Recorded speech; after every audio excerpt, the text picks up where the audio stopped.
Two Cathay Pacific flight attendants have been jailed for 8 weeks each for breaching medical surveillance rules on their return to Hong Kong last year. They had left their residences before completing 3 days of quarantine, causing the Omicron variant to spread in the community. 2 weeks after they were remanded, it was time for Wong Yun Long and Nelson Lau to find out their sentences at Eastern Magistracy. The former Cathay Pacific flight attendants were convicted last month for flouting medical surveillance rules tailor-made for aircrew.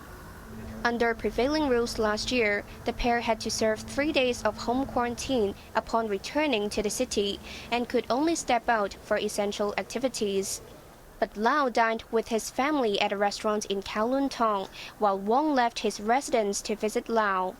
Both were later found to have contracted COVID, and their actions sparked one of the earliest Omicron clusters at the onset of the fifth wave. Pleading for leniency today, defense counsel James McGowan said the two men had lost everything, including their jobs, and it seems impossible for them to work in the same field again.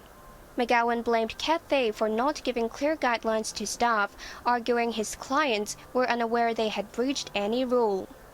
He asked for a lesser sentence, considering they had already been remanded for 2 weeks. But the prosecution objected and questioned if the defendants had shown remorse about their actions since they claimed to be victims.